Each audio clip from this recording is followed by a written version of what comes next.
Moving your microphone to the other side really freaked me out, man. Yeah, you're freaking us out, bro. You want me to move it back to the other side? No, don't do Will it. that make you feel better? Don't do anything he says. He's the president. I have to do everything he says. Of what country? Heartland country. America. Which America? Country? Flyover country. Yeah, flyover country. Yeah, but I do think that we should start making it a thing. That's like if we get 10,000 views on a particular episode, Jim will stop vaping. I will cut off my luscious locks here. Huh? 10,000 views? 10,000 views on the newest episode. All right, Okay. We are live, ladies and gentlemen. Welcome to the In the Tank podcast, In the Tank show, because we are now live on YouTube. So all those audio-only listeners, if you want to see these beautiful faces, where all these beautiful words are coming out of, feel free to go to our YouTube channel and find our live show. But as always, this is the show that explores the work of think tanks across the country. This is episode 195. As always, I am your host, Donald Kendal. And joining us via the interwebs, we have got Justin Haskins. I again forgot what your title is, but it's something important. How are you today, good sir? I am doing very well. Director of research. What are you? Wrong. Ooh. Editorial director. Editorial director. Correct. Editorial director. A director. I am directing. The director of ed. All right, great. Also joining us, we have got Isaac Orr, a policy fellow at the Center of the American Experiment. How are you today, good sir? I'm great. I'm so good. Fantastic. You super pumped to be on this episode, sir? Oh, man, I'm pumped to be on every episode, always. Great. Also joining us in Center Square is Jim Lakely. He is Director of Communications and Interim President of the Heartland Institute. What's going on, sir? I'm doing great. I worked out today, so my energy level is either going to be really high or really low. It'll start off it'll start off high and it'll diminish by the end. And we'll send someone in there to poke you with a stick if you fall asleep. How about that? Sounds good. Also sitting to my right, I've got producer extraordinaire, Andy, who will be on this. Hey guys, welcome. Okay, I'm here. All right, get out of here. He'll soon have his Andy cam, but not yet. We can edit that out, right? Yeah, we could edit that out. All right, Don't worry. At least the face part. We'll get that in post. The audio, no, but yeah, we'll get his face out of there in post-production. No worry. Yeah, absolutely. So we have an episode ahead of us that is going to be themed around the concept of fake news and everything kind of related to that topic. We were going to end the episode with an interview, but that got pushed back a week. So maybe, Jim, if you want to tease it so that the people listening or watching in this episode can know what they're going to be tuning into next week. Yeah, the great Brent Bozell, the founder of the Media Research Center, one of the titans of the conservative movement, has a new book out on the bias in the media. And actually, it couldn't be more timely, really, with what's going on with social media. The left has taken over that. You know, how the left has marched through all of our institutions. They dominate the media. They dominate Hollywood. They now dominate social media, where they are censoring and deplatforming conservatives. So, Brent Bozell has been on this subject for decades, and he is the person to talk to about this. And we're looking forward to having him on the show next week. Yes, absolutely. So make sure that you chalk that on your schedule. Make sure you tune in for that. It'll be great. Fantastic. So we're going to be talking about the current state of reporting, YouTube, and deepfakes. Oh, my. But before we get into any of those topics, let's touch on a thing that we teased last week. We discussed in the beginning parts of the show the idea of us doing a Democratic candidate survivor pool. So behind the scenes, we actually started this. Jim got all the rules kind of put up. He put together this nice, beautiful, professional looking spreadsheet that we were all drafting off of. And we went through and drafted our teams. I think we still have one round to go, but maybe you want to tease, Jim. I assume you have that spreadsheet up, but what our teams are looking like so far? Well, you assume wrong. Actually, I did forget to bring it up. Wow, Okay, that's well, crazy. I can Because do your it. enthusiasm for this little gimmick has been off the charts. Like your Well, commentary in between selections, I was just like, doesn't this guy have anything else to do? Really?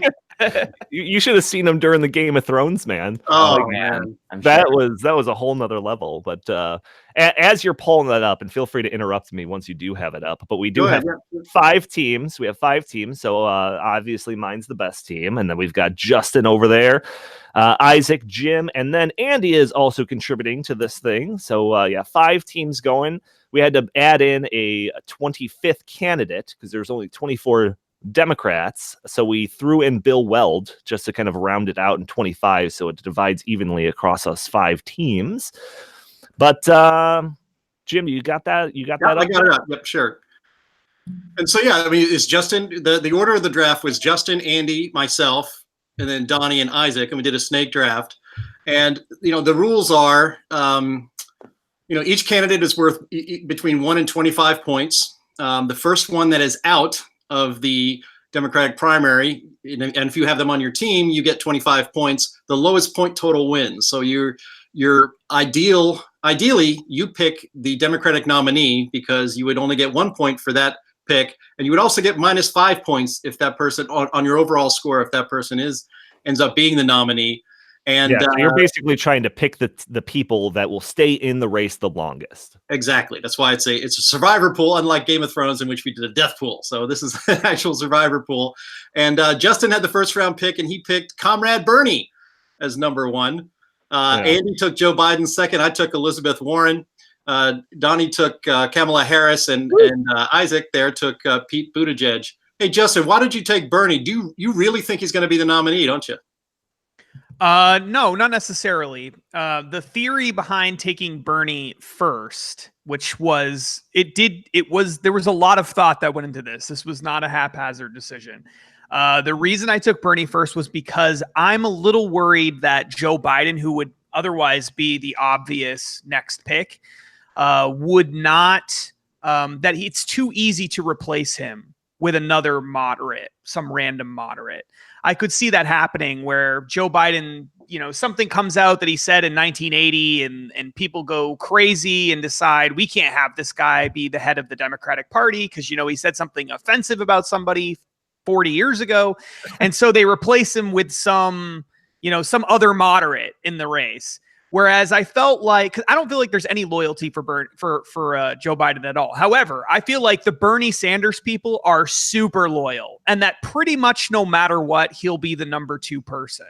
Yeah, he'll either he wins or number 2, and I think for sure he's probably number 2. But I felt like it was the safest pick. Whereas Joe Biden, I could see a scenario where Joe Biden is 5th or 6th or 7th. Like it's you mean possible. 1% Joe?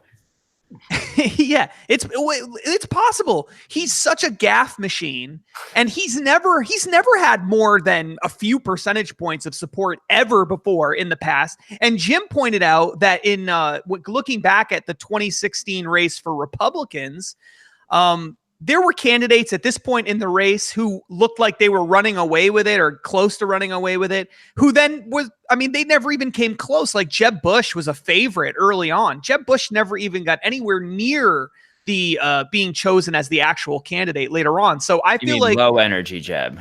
Yeah, that's right. Low energy Jeb. And so I feel like I could easily see that happening with Joe Biden. Whereas with Bernie, no way. Bernie's either going to be number 1 or number 2. There's no way he falls below that. And the other factor that we kind of talked about was that Biden wouldn't be going for the vice president role, right? Exactly. So that was the other thing, is that for me, Biden has no reason to stay in the race if he looks like he's not going to win, because he's not going to make any money. He doesn't need the money. He doesn't need the fame or recognition. He doesn't want to be the vice president. He can't run again. He's too old to run again. So it would be easy for him. If he's not going to win, he's out. There's no way that he sticks around. So that's why I said I could see him easily getting out relatively early. Yeah. Whereas with Bernie, no chance. That guy's in it for the long haul. Yep. In my second round, I got Andrew Yang, who I think could make a kind of a not necessarily a deep run but he could stay in the race a long time because he's not a politician and he just wants name recognition, I think, get his ideas out there and stuff like that. So I could see him staying in there long. And I think, round 4, did I get Hickenlooper? You did. So, yeah, so I'm feeling pretty good with my team. I think Justin's probably got the number 1 team because he got a couple of picks that I was really aiming for before I could. But yeah, should be fun. We're definitely going to keep you all posted as this gets going here. But Jim, I think you said yeah, we need to get this draft going because there's 9 people that are polling at between 0 and 1%, and they might start dropping out soon. So. Well, we only got 1 round to go, and I really liked getting Mike Gravel in the middle of the 3rd round. I mean, that guy's what is he? I think he's 82 years old or somewhere close to that. Yep. He's this gadfly nut job from Alaska who was a senator from Alaska 40 years ago. He runs for president every year. He will never announce that he's out of the race. I think I'm going to get lots of points out of Mike Gravel because no one's going to pay attention to him, and no one will even know that he's running, let alone dropped out. Well, like Justin said last week, this is going to basically force us to pay attention to all of this. So it'll be a nice little way for us to kind of recap the week that was when it comes to Democratic primaries. But we should probably get to our topics at hand, gentlemen. We could probably do an entire episode dedicated to just our survivor pool. But Isaac, are you feeling good though about your team? Not really, especially after hearing why you guys picked the people that you picked. I just oh yeah, Justin's right. Bernie will never go away. Yeah. You're gonna take it to the convention. Right. He absolutely will. Yeah. So, I mean, what if one of them runs as a third party? Is that some kind of That's a good question. Does that happen though? We talked about this. It always comes up it could happen, and then it never actually does happen. I don't know if it hasn't happened in a long time, if it's happened at all. Yeah. Yeah. So I don't know. I feel like the people that I picked could theoretically become the nominee, but they're not gonna hang on in the way that some of the lowlifes that you guys picked will. Lowlifes. That was really my strategy. I like picking the lowlifes. I guess that comment was mostly meant for Gravel and low hanging, just the dude will not go away. No, he's going to be in there forever. So yeah, that was a great pick. All right, gentlemen, let's get to our first topic at hand here. So this is an article. So like I said, this is going to be kind of a fake news themed episode. There is going to be the current state of media and stuff like that as we get into it. So here's a good example of kind of the current state of media. I've got in front of me a New York Times opinion piece that I thought was kind of humorous. So I'm going to abstain from giving you the title right away. Current state of media. But somebody's playing this already. But anyways, so it starts off, the article says, it starts with a burger. In 2008, a Dutch professor named Mark Post presented the proof of concept for what he called cultured meat. 5 years later, in a London TV studio, Mr. Post and his colleagues ate a burger they had grown from animal cells in a laboratory. The cost of this burger, $325,000. Hanny Rutzler, a nutrition scientist, concluded that the patty was close to meat, but not as juicy. The next question was whether this breakthrough could be made cheaper, much cheaper. The first cultured beef burgers are likely to enter the market next year at approximately $50 each. Within the decade, they will probably be more affordable than even the cheapest barbecue staples of today. So then it talks about how they can kind of produce this using fewer resources, less greenhouse gas, and no dead animals, right? So then it's kind of similar stories, and they're talking about steaks and different spirits and stuff like that. And says that these innovations can lead to a better, freer, and more affluent world. So then he kind of gets into, the author kind of gets into the current day, and he kind of paints it in a kind of a dreary way, saying that we're kind of in an age of crisis, that we inhabit a world of low growth, low productivity, and low wages.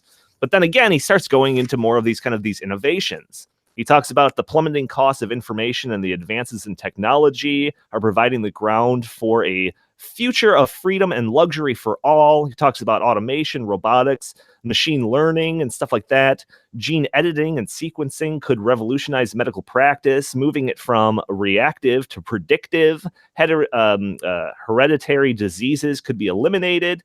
What's more, renewable energy has been experiencing a decline in the cost for over half a century, and basically that the consequences of this could be potentially transformative for the crisis that we confront today: technological unemployment, global poverty, societal aging, climate change, resource scarcity, that we could already glimpse a remedy for this.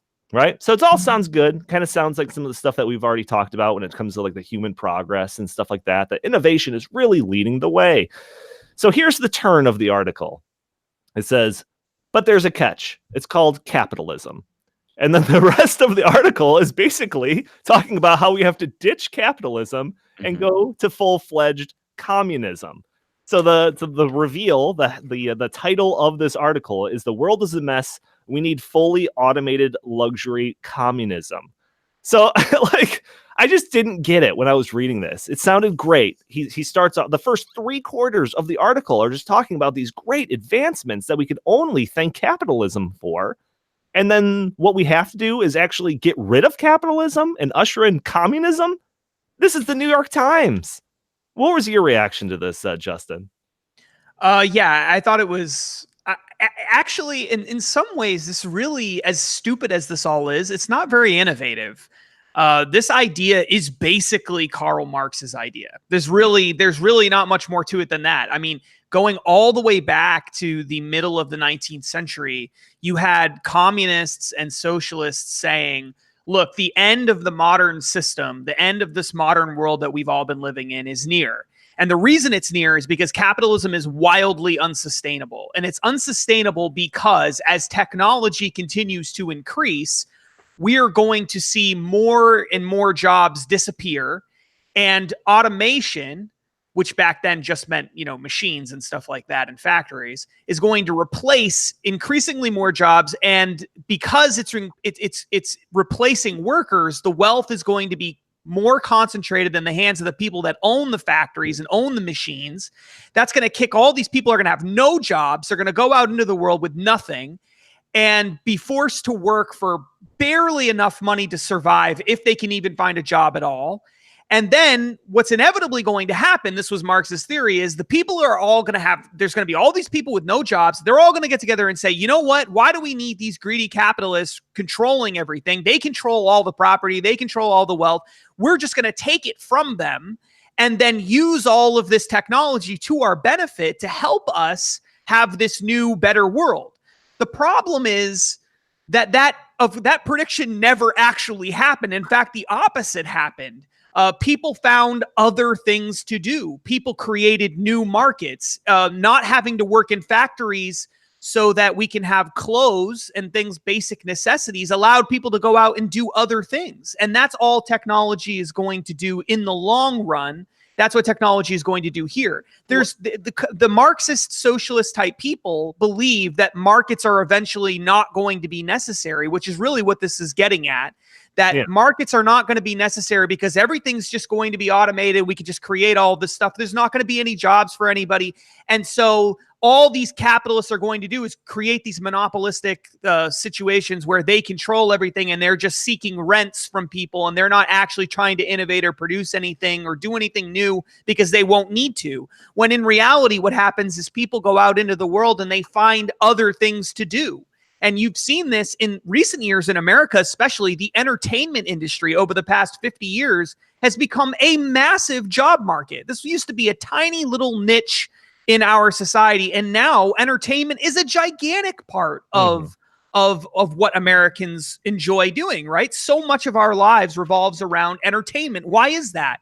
It's because we don't need to spend all of our time making clothes anymore. We can do other things. And so people spend more money on entertainment. They spend more money on going to sporting events. They spend more money on things that they enjoy. In other words, life has gotten better as a result of technology. Yeah, and people are freely making these choices, not being forced to do so. I mean, one of the things that really kind of serves as the backbone of like theories and stuff like this is the idea that like, markets are good when you're trying to deal with scarcity and how to, allocate scarce resources and stuff like that. But when you hear people that are pitching full on communism, and it basically says, this idea in this article, but that we can move away from scarcity. We're already at a point where society can move away from scarcity and live in this era of abundance. What do you think about that, Isaac? I think it's baloney. And when they're talking about asteroid mining and things like that, cool in concept, but how do you think that anybody is going to like want to have that incentive to send a rocket into space and bring back all that material if they can't make a profit? Right. I mean, it is the dumbest thing. So one of the things that's happening in my neck of the woods is the city council in Minneapolis wants to make it they want to restrict the criteria that landlords can use in order to select their tenants, right? So they market this as like some fair, affordable housing thing. And I was just reading through some of the Twitter comments, and it's amazing how many people think that, I mean, they just talk about like landlords literally steal from their tenants every month. And that's like the same kind of, but that's what this mentality is. It's just like anybody who makes a profit is profiteering, or there's no reverence for the voluntary trade. So I mean, it's just interesting that people that have no idea, I mean, obviously this person thinks renewable energy can be cheaper and provide reliable stuff. So like people that don't really seem to have any idea how any of the stuff that they enjoy gets to their door, right, are now pontificating about how great it's going to be once all those people that got it to them are gone. Hey, do you need a cleaning service for the landlord, the spots that you own? Because I know a guy. He used to be a co-host on this show. Oh, I mean, probably, yeah. Yeah, I'll get you in contact with him for sure. Okay, great. But yeah, no, you're absolutely right, because the things that he's talking about are like private businesses that are coming up with all these innovation. The first company that sends a rocket to mine an asteroid or something like that is going to be like, bank. It's going to be like Tesla or Amazon, probably. It's not going to be on behalf of the collective or anything like that. But Jim, I mean, like, so Justin said that elements of this kind of dates back to Marx. The idea of living in an age of abundance, I know, and it probably goes back even further, but I know that it's that concept goes at least as far back as 1969. Jacques Fresco, he published a book called Looking Forward, which was basically that, like, with the technology that we have today in 1969, that we can live in an age of abundance. And it's just like kind of weird that, like, could you imagine if we were to just like cement that level of being of the 1960s and just live off of that for the rest of our lives? Yeah, the only thing that creates abundance is free market capitalism, and it's hilarious that leftists keep coming up with new ways to ruin it or attempt to ruin it. I love the term luxury communism. It's a great marketing term. I think it's great for frankly, a younger generation who have known nothing but abundance their entire lives. They have computer power in their hands with their phones. Everything is streaming. I mean, everything's at their fingertips. Young people coming up today. So the idea, I guess we can go to communism. Why not? There was luxury communism in the Soviet Union. The commissars and the party leaders, they had luxury. They had the best apartments. They had dachas taken care, set aside for them. But it was the regular people that lived in squalor and poverty and without freedom. It all comes down to, we live in an age of abundance, and the only way you keep that abundance going, the only way you keep, prosperity going, is to embrace and support and facilitate free markets, liberty, and capitalism. The moment you start imposing the collective on any economic system, it goes straight into the toilet. Yeah. And all you have to do is look at Venezuela, which was once the jewel, the most economically successful country in South America, and over less than a generation, it is now one of the worst hellholes to live on earth. People are eating pets. They're raiding zoos to get meat to eat.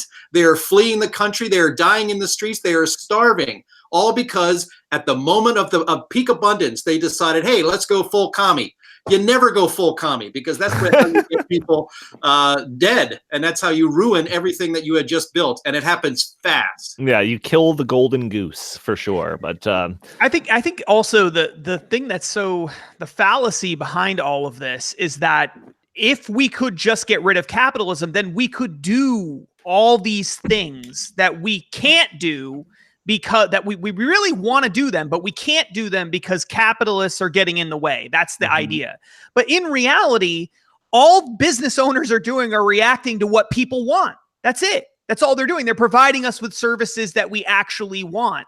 So there are things that maybe we could, that theoretically are technologically possible, but that people don't actually want those things. And so renewable energy, honestly, is one of the best examples of that. We're always told that, well, everybody wants renewable energy. If everybody wanted renewable energy, we'd have it. There would be no reason to mandate it. Everyone would just say, no, I don't want to buy fossil fuels, even though they're more affordable or whatever. I only want renewable energy. So don't even offer me anything other than that. And then people would react to that and they would build that, and that's what we would have. The truth is people don't want it, at least not more than they want to keep more money in their own pockets. And so everything, all capitalism is a reflection of people's free choices. It's their desires and their wills. And what communism is in any form, socialism, communism, democratic socialism, whatever it is some group of people, whether it's a tiny little minority of people, which is usually how it ends up, or a majority of people, a simple majority in society gets together and decides they're going to make the choices for everybody else, regardless of what they want. And they're going to say, well, we think that renewable energy is better. And we don't care if you would rather have more money in your pocket. We're going to take that money from you and we're going to invest it in renewable energy because that's what we want. So all socialism is destroying people's individual choices.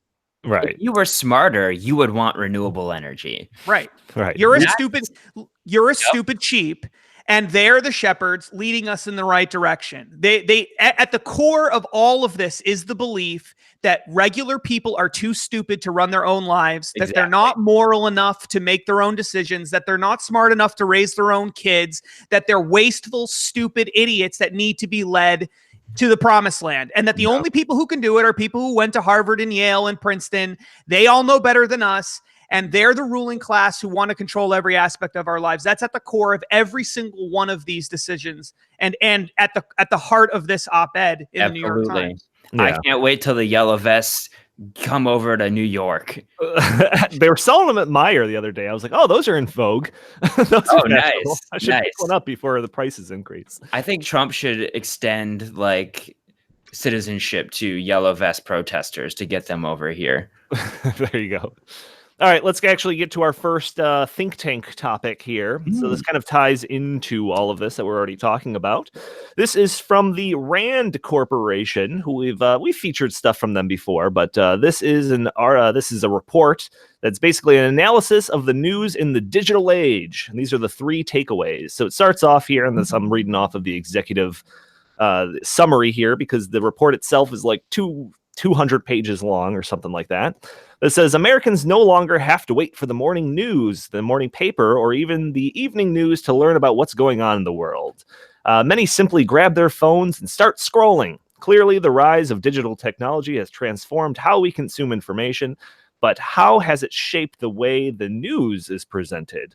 Rand researchers explored this question in the empirical study published today. It's part of Rand's ongoing examination of truth decay, the diminishing role of facts and analysis in American public life. So, like I said, it kind of breaks it down into the 3 main takeaways. The first one being print journalism. It says print journalism and reporting on broadcast television has been mostly consistent in tone and style over the last 30 years. But since 2000, there's been a gradual shift towards more subjective reporting. So it says newspaper stories before 2000 used language that was heavily event and context-based, contained more references to time, official titles, positions, and institutions, and used descriptive language to provide details. After 2000, there was a gradual shift towards using more storytelling techniques and a greater emphasis on interactions, personal perspective, and emotion. So, Jim, you were kind of in this game for quite a while. I guess you still kind of are tangentially, but what's your take on that first finding?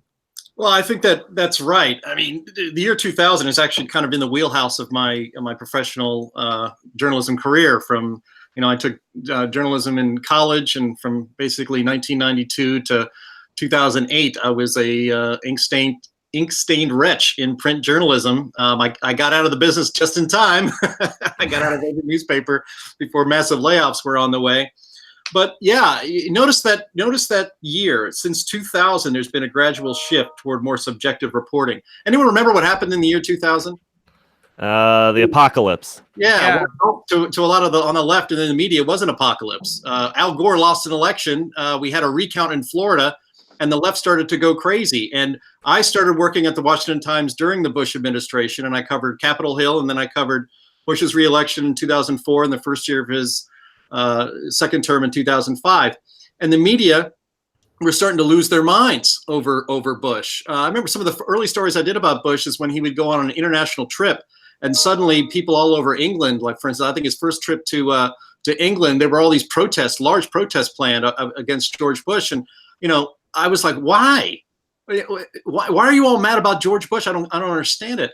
And it's kind of never let up from that. And really it came down to that recount and that recall. I'm sorry, not the recall, but the recount in Florida. The left covered it as if Bush was stealing the presidency, when he wasn't. It was actually Gore who was trying to rig the count in his favor. People don't remember that anymore because it was so long ago. And you bring it up into today. The media has completely lost their minds. I mean, I knew that the media, I knew the reporters from the New York Times and the Associated Press and all the other wire services and all the networks. We would hang out, we would go on international trips, and they're fine, amiable people. And they knew that I worked at the Washington Times, and we would hang out and have discussions sometimes. And they were left leaning.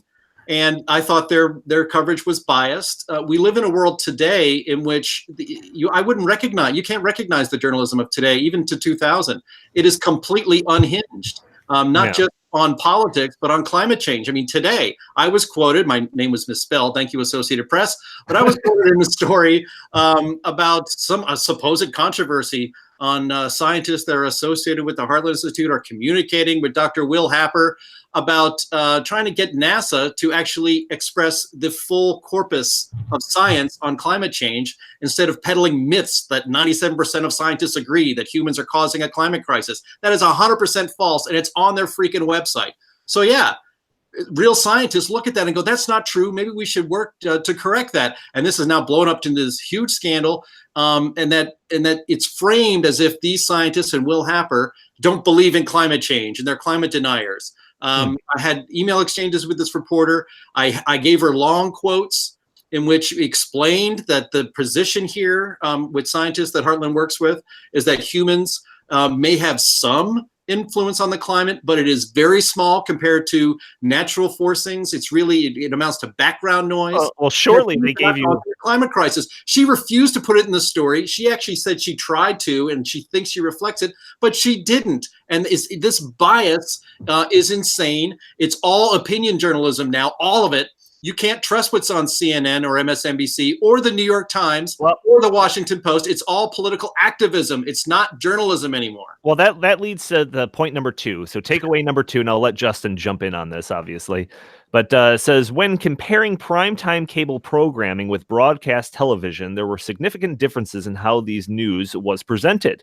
Our researchers analyzed primetime news programming on cable outlets compared with broadcast television news, especially nightly news, from the 3 major U.S. networks.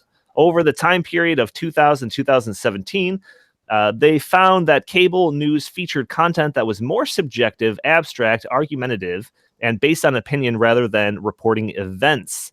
This was a stark contrast to the tone of broadcast television news. Justin, you're on the cable news networks pretty much every other day at this point. So what's your take on that? So a couple of things. One is that's a very misleading analysis, in part because cable news outlets in prime time are running opinion shows. They're not running hard news. So I don't think it makes sense to compare an opinion show with a nightly news on, say, ABC or NBC or something like that.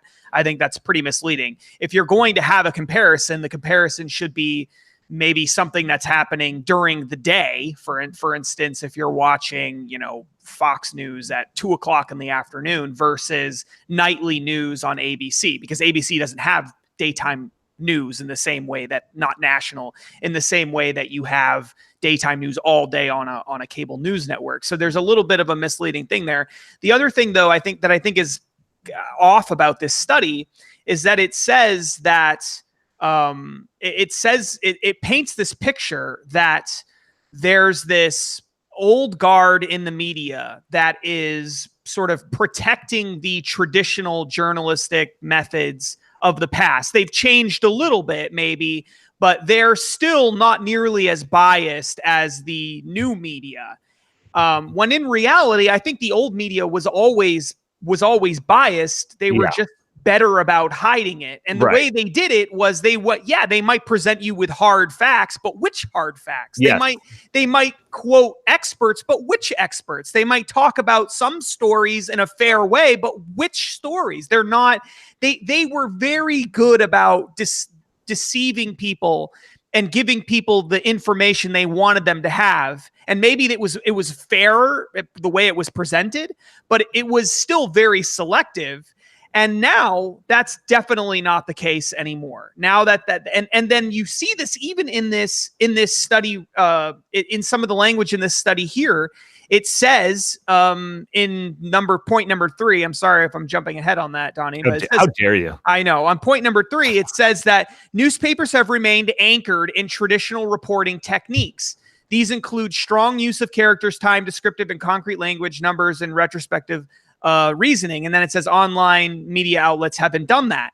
I would say online media outlets have simply been more open about their bias. Yeah. But if you go back to point number 1 in the same 3 takeaways in this RAND study, it says after 2000, there was a gradual shift toward using more storytelling techniques, a greater emphasis on interaction, personal perspective, and emotion.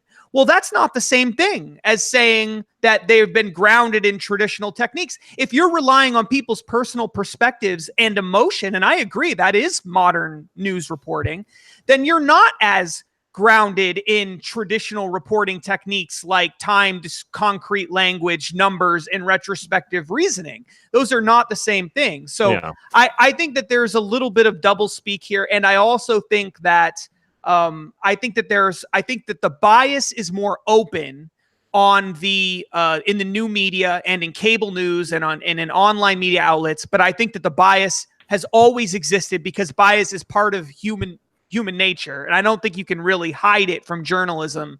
And I think now we're just living in a time where we're much more open about it. I actually think now this is much better for journalism. I would rather people be open about their position. The thing I hate more than anything is the Associated Press running around saying that they're pretending as though they're guardians of truth and that they really are unbiased and that they're perfectly fair. But then in reality, they're not fair or about that at all. I mean, if I go to MSNBC or CNN, I know what I'm getting. If I go to Fox News, I know what I'm getting. If I go to Associated Press, there's still lots of people who believe the lie that they're getting a fair shake there and that this is unbiased reporting when in reality it's not. Yeah, so Isaac and Jim, I'll let you respond to that if you'd like. But yeah, I just wanted to cover kind of one topic that is kind of related to point number 3 here, and Justin just touched on it. But yeah, point number 3, old media is more grounded in traditional reporting. New media tends to be more subjective. So they go into a little bit of detail in even just the little snippet that I have in front of me. But one of the things that you touched on is the gatekeeper effect, right? So whether or not you have a news show or you have a newspaper with 35 pages or something like that, you have a limited amount of space, although the story potential is unlimited, right? So you could write as many stories as you could possibly dream of, but you only have a limited amount of space in a newspaper for that day. So it's basically all the power isn't necessarily how they craft the story if they wanted to spin it in a certain way, but but basically that they're going to do a story. They're going to run a story on luxury communism instead of a story about the threats of socialism or something like that. I am getting a ringing in my ear. I'm not sure who that's coming from, but please stop. I think it's Jim. But yeah, any other takes on that, Isaac or Jim? Yeah, I think that one of the reasons that we have all these editorial shows and traditionally, I don't know, more objective or Walter Cronkite-esque time slots is because they sell because people love confirmation bias, but there's also 24-hour news. And I think that really dilutes the amount of content that they have. I mean, they have to fill 24 hours of programming with news. So that just gives people an incentive to manufacture outrage over things that really shouldn't spark anything like that. And I think that the example that kind of lends credibility to this is look at ESPN. I mean, those guys will do anything just to get some viewers in, like, right now. They're talking about the fact, like, should the women's soccer team have beaten the Thai soccer team by that much? Right? 13-0 outrage. Right. But if you don't talk about it, then they're outraged about the fact that nobody's talking about it. Sure. Like, why aren't you talking about women's sports? Why don't you think that women's sports are important to talk about? So, like, I don't know. We have too little news and too much time to fill. And ultimately, I think that's what leads to a lot of the editorializing, because you need to have something to do that. So it gives people all this, if you have a thought or a hunch or an angle that you want to work for a story, it has to become more subjective as you just try to make some sort of, content that people will read. Editorializing is also just more entertaining, which I think is part of it too. Oh, why do you want to watch some guy sitting at a desk reading you the news when you can open your phone and read the news anytime you want? I mean, there's no reason for that kind of presentation anymore. Sure. The extreme of that is like the Daily Show, though, and it's just like it's an entertainment show, but people are watching it thinking that they're getting their daily dose of news. Yeah, but that's Rush too. I mean, Jim, I want to give you the last word on this, but we got to move on to another topic. Okay. Yeah. I mean, just to pick up on something that Justin said, I mean, there was a switch in the 2000s that journalism has to move beyond just giving the facts and telling people what happened. That was always my approach as a journalist, was to just tell people what happened. That's what they need to know. You don't need to tell them what to think. Today's journalists think it's their responsibility, and it happens more and more, to tell you what to think, because if you think wrong things, that could be dangerous. And so we got to make sure that you think the right things. You can't be trusted. Again, it kind of goes back to the communism thing. You can't be trusted to just think things for yourself. But our media today is not just biased, and it is, and it has been for a long time. In fact, in the early 90s, when I started my journalism career, I came across a book by one Brent Bozell in the Media Research Center called "That's the Way It Isn't," that was laying out all the liberal bias in the media way back then, from the 80s and 90s, 70s, really, going all the way forward. So it's always been this way. But our media today is corrupt. They're not just biased, and they're not just incompetent. They're both of those, but they're also corrupt. I'll give you just one quick example. There was a story at the Hill newspaper. It said, headline, Trump administration to send migrant children to army base once used as a Japanese internment camp. They tweeted that out. It blew up on Twitter. Everybody, presidential candidates, Bernie, I think, and Joe Biden and Elizabeth Warren all said, this is an outrage. This is so un-American. I can't believe that Trump is doing this. Actually, it's just Fort Sill in Oklahoma that has been that fort was founded in the 19th century as a U.S. Army base. Yes, there was a Japanese internment camp there back in the early 40s. Set up, I would remind you, by Democrat Franklin Delano Roosevelt. But the fact that it was once a Japanese internment camp is not the story. The story is actually just like that's the place where they had to put these unaccompanied migrant children. And the kicker, Barack Obama did the exact same thing in 2014. And people looked around. There wasn't a single story when Obama did it that mentioned that it was once a Japanese internment camp. But the headline, and that's all anybody reads anymore on Twitter, was that Trump is sending kids to a Japanese internment camp. That is not just biased. That is corrupt, and it is ruinous. It makes us more divisive. That is actually fake news. That is what the president says. He says fake news. Well, and I think people, because it is the enemy of the people to put out a story like that. All right, calm down, Jim. All right. So I do think that all of this, though, is having an effect on our like kind of political divide that we're having in this country. So I've got this chart that I want to pull up here, and you know, for our visual listeners, this will be easier to just look at than me trying to describe it. But it basically shows that the different kind of throughout time, people that consider themselves a Democrat, people that consider themselves a Republican, and where they kind of line up on this continuum of consistently liberal and consistently conservative positions on different items. And as you look at this chart, you could see that the kind of the spread, I guess it would be called, they kind of get further apart as time goes on. So you're seeing this bigger political divide, this rift between the two sides. And it looks like on the chart, if you look at it, and Tim Pool really breaks this down in one of his videos, but it looks like the left is shifting way further to the left, and the right is shifting to the right, but not quite as much. But yeah, I think this current state of media is really kind of pushing the two sides further and further apart.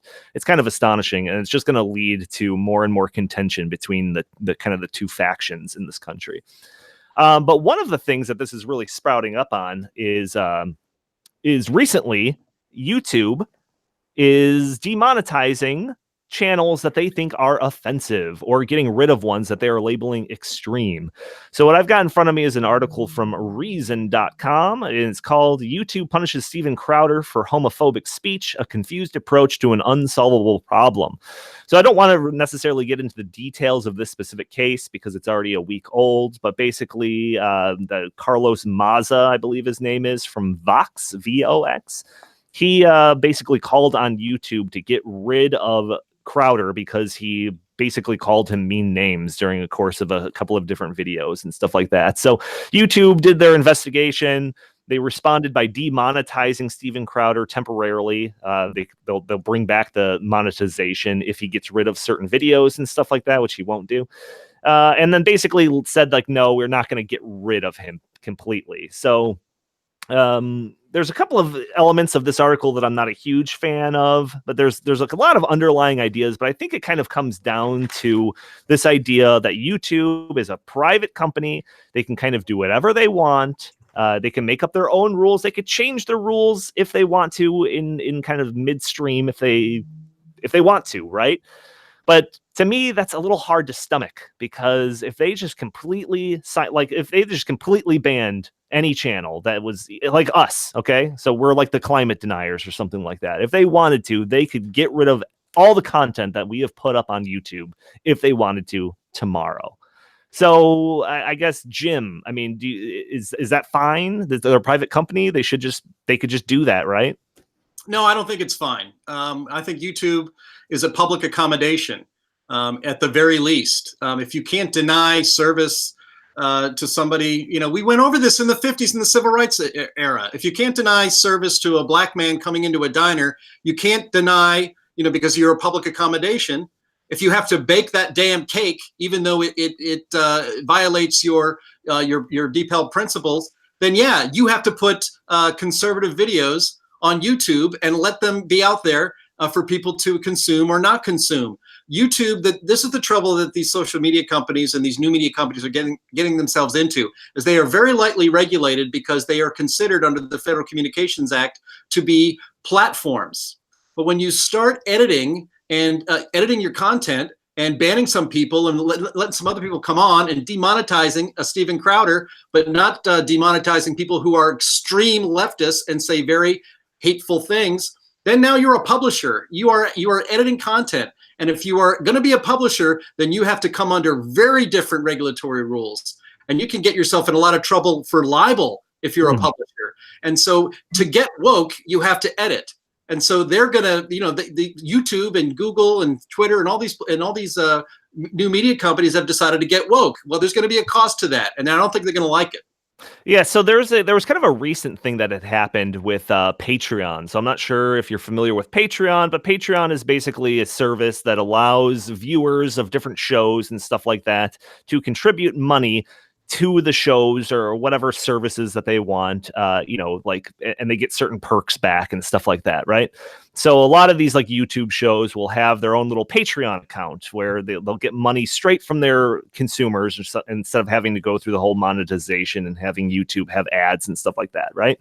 So Patreon recently, they got rid of a couple of people because they were labeled extreme or something like that.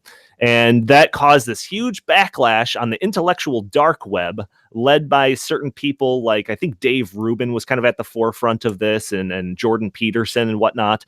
And they basically got rid of their Patreon accounts in protest because this is, similar to this idea that these social media and stuff like that companies are being able to kind of shift the society's discourse or whatever in the ways that they see fit. So were having enough of that, got rid of their Patreon. And just the other day, we got word that there is going to be an alternative to Patreon called ThinkSpot. So this is going to be spearheaded by Jordan Peterson and other people on the intellectual dark web. And I had just gotten an email about whether or not we wanted to be basically on the waiting list to be like first in the door on this. So I don't know. What do you guys think? Should we put our show or whatever on ThinkSpot? Jim's nodding yes. This is Jim's area of expertise, so yeah, I think that's probably a good idea. They can't hear you though, Jim. I know. Wait. So one important difference about this here, though, is that they've said that they will only ban or close an account if told to do so by a U.S. court. So that will be kind of like their difference, other than like the arbitrary Patreon stuff. Right. So yeah. So should we be on this, Jim? Should I log in, set up an account? Hey, no harm being on the waiting list, and we can certainly use the donations to help support the show and the Institute.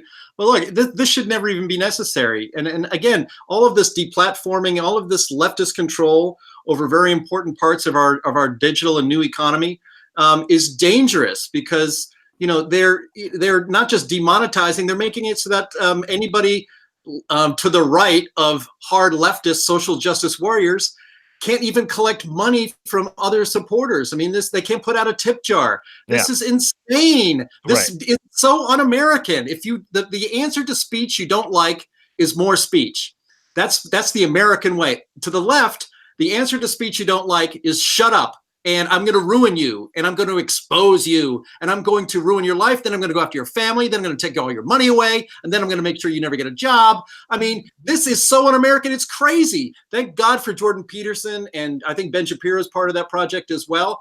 It shouldn't be necessary, but people should support it and help it grow because, all speech needs to be put out there. All speech should be, if not supported, at least tolerated. That's the American way.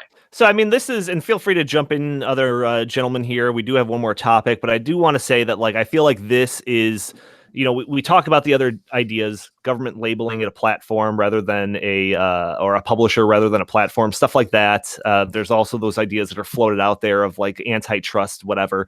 But this idea of saying, okay, Patreon, you want to act like that? We'll come up with our own thing. That is like the most ideal solution to all of this. And so I really hope that this takes off.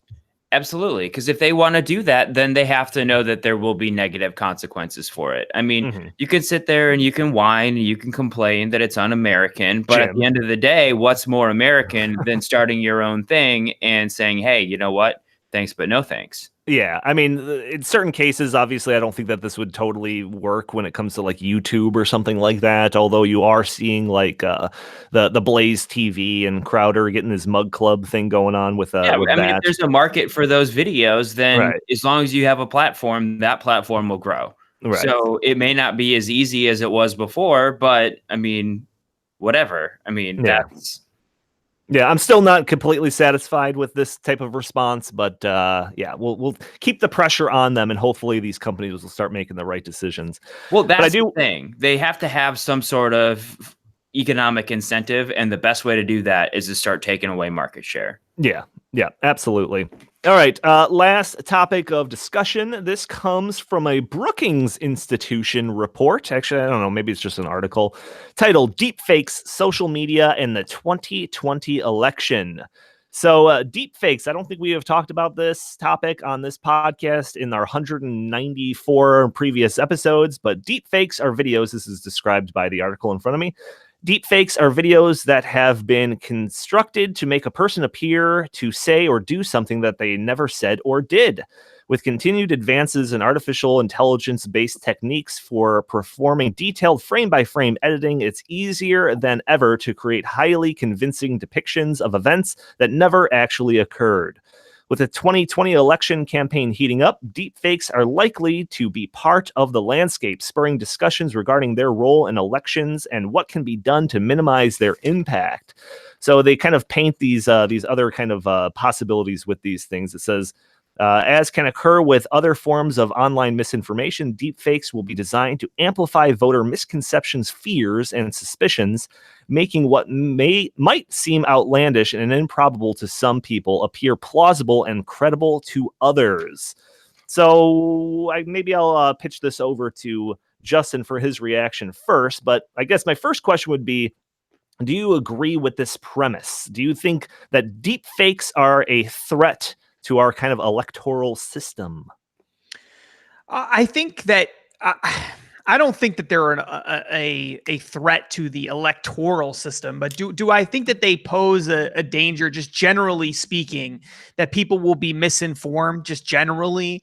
I think so, yeah, because of the way social media works and the fact that you can just post something out into the public, even if it's not real, and many people may see that and may take it in the wrong way and believe that it's real when it really isn't. I mean, yeah, you can have there may be some effect there, but I get the strong sense that this whole thing is really just about creating excuses. This is, to me, the more dangerous aspect to all of this is that this is just another in a long line of excuses that I can imagine people using in the future for why they didn't win some election or another. Sure. So some deep fakes thing went out into the public, and then they'll say, oh yeah, this went out and it affected all these people who got fooled into believing that this was a real person, and then that impacted the election, and then that's the reason why, Hillary Clinton lost again.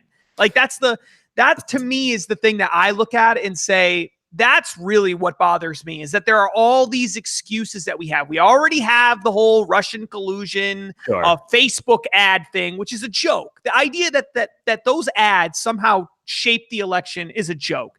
And now you'll have this, which is even easier for people to believe than the Facebook ad thing. Well, there's a couple of examples, and my description is probably, for people that don't know what this concept is, it probably seems a little abstract or something like that. So there's if you were to just go on YouTube and just look up deep fakes, you will find these videos of people superimposing other people's faces over somebody else's. So you could see basically a Taylor Swift version of Joe Rogan talking or something like that.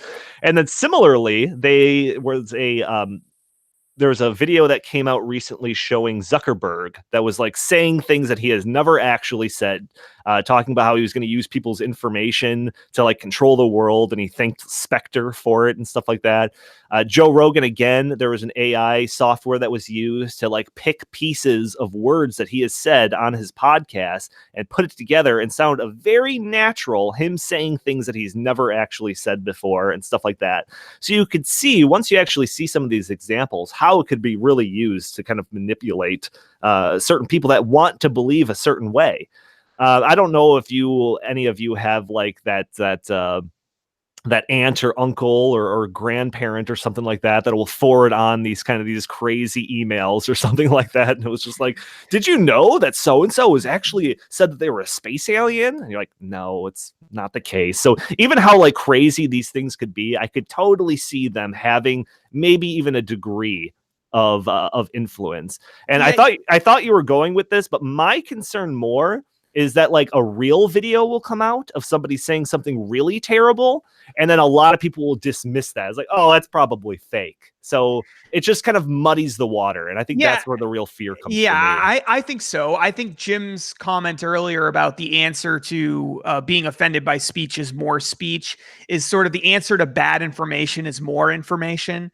I think that the danger here is that they're going to start targeting certain people or certain groups or certain things that they think it's another tool in the YouTube toolbox or the Google toolbox or whatever to say, we don't want this particular group of people talking because they made some video that misleads people in some fashion, and for instance, there was a video that Ali Stuckey did maybe a year ago that for like maybe 2 or 3 days there was tons and tons of outrage over this video where she created this video, which I thought was obviously a parody video of her interviewing Alexandria Ocasio-Cortez. Now, she wasn't actually interviewing Alexandria Ocasio-Cortez. It was filmed in such a way so that it was cutting to her talking and then clips of Alexandria Ocasio-Cortez. And apparently a bunch of people thought this was a real interview and that this was really something that was happening and that Alexandria Ocasio-Cortez looked like she was responding to questions in a way that made it sound like she was stupid or something or didn't understand economics. And she doesn't, by the way. But that was clearly what was going on. And so the Washington Post ran a big story about it. All these people, there's this big campaign against Ali Stuckey saying that she was deliberately misleading people and hurting people and all of this. And in reality, all it was a joke. It was basically a joke. It was, she is an entertainer / informer. And this was a joke. And they use this as a way to try to silence her in effect. And so it backfired horribly. But the reality is that I see this as presenting a danger in that same way. Yeah, no, you're right. You're right, because towards the end of this article that I have, and everything that I talk about on the show will be linked in the show notes, but they get into a solutions section of the paper. And it talks about how social media companies are going to need to up their game in addressing this problem. One important step is to develop and deploy better technology for detecting deepfakes and tracking their propagation. In addition, social media companies are going to need to formulate and implement clearer policies regarding them and remove deepfakes from their sites. But again, this kind of like opens up the kind of a really wide net. And it's like, are they going to be eliminating channels or whatever that are doing like that Ali Stuckey thing, where it's clearly intended to be a joke, but somebody wants to use this new policy to like as a really wide net to get rid of people that they just don't like, exactly. And how, where do they take this? And it's not, this is really only one step away in some ways from saying anything that's said that's misleading should be removed because it's misleading. And so for me, this wouldn't be nearly, because I do recognize there's a danger here, without question, there is a danger. But I think the danger that exists is largely the result of the things that we were talking about earlier as it relates to the media. See, if everybody could just trust news outlets, if people felt generally, if people felt that news outlets were generally reliable and trustworthy, then people would understand that, okay, I get my news from XYZ groups and I generally think that that's going to be accurate and I trust it. But people don't trust anything anymore. And so you have this environment where people are turning to, some Twitter post or something, and they're far more likely to believe something like that than the news. And even a news outlet that comes out after the fact and says, like the Washington Post did with Ali Stuckey, it said, this is a terrible thing that this happened. I mean, I don't even care what the Washington Post says anymore. I've shut them out. And that's not even a good thing necessarily, but that's what's happened as a result of the fact that they're so untrustworthy and that I don't even take their headlines seriously anymore. Now I know I never take anything they say seriously at face value. I always have to go investigate after the fact. And if you don't have the time to do that, then you're not going to do that. Isaac, I know that you've been doing some research into deepfakes, right? Oh, yeah. Yeah. Jim, do you want to jump in at all from this topic before we start to sign off for the week? Yeah, just that, deepfakes is like the ultimate gaslighting tool. I mean, on both ends of it. It's if you can I mean, why would you even do a deepfake of Trump to make him say something outrageous? It's like you just need to wait till Wednesday and then it'll say something outrageous. It's very, very easy. But I don't know. Just to, again, to harp on the media, like, you don't trust Justin. You don't trust the headlines of the Washington Post. I don't trust them either. Neither does I don't think anybody on this podcast, and probably most of our listeners. But the trouble is, we are very engaged in these issues. We do this for a living, and we're also very passionate about it and interested in it, even in our free time. Well, the vast majority of Americans are not. The vast majority. The network news still gets 6 million viewers a night, and those people are getting biased, unfair, not the whole story news, and those people vote too. That's what really troubles me. I've got a little bit of anecdotal evidence on this, and my producer Andy extraordinaire over here can back me up on this. But he sent me a video of Alexandria Ocasio-Cortez not knowing what a garbage disposal was, and I refused to believe that it was true for like the longest time. Right? Like he had to assure me 5 or 6 times that nope, this is a real video, and I was still like, I'm not sure. All right, gentlemen, that should do it for this episode. We're probably already long, so we're probably just gonna have to call it quits for the week. Any last minute statements or jokes or anything like that you want to get in before we sign off for the week? I have a last minute statement. Oh. I have an update. I have an update on the unfollow Justin Haskins Twitter campaign.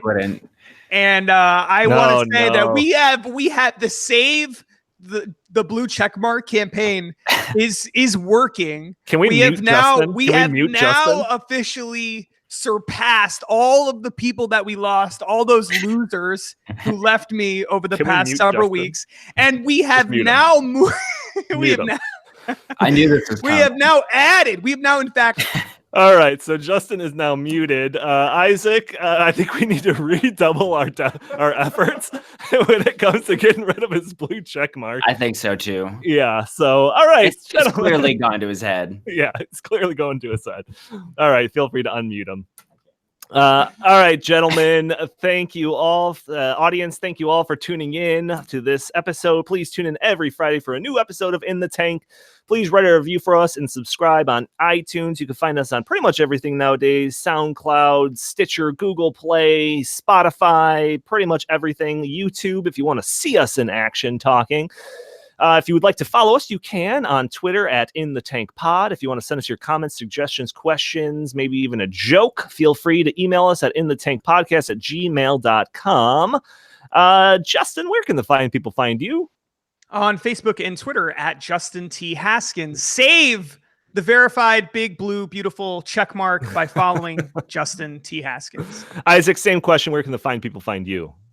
At AmericanExperiment.org and on Twitter at The Fracking Guy. Fantastic. And Jim, where can people find you? And also, we've got a big old conference coming up, ICCCC 13. That's right. The 13th International Conference on Climate Change, July 25th at the Trump International Hotel. Go to climateconference.heartland.org for more information and follow me on Twitter at @JLakely. Fantastic. Thank you all for tuning in, and we will talk to you next week.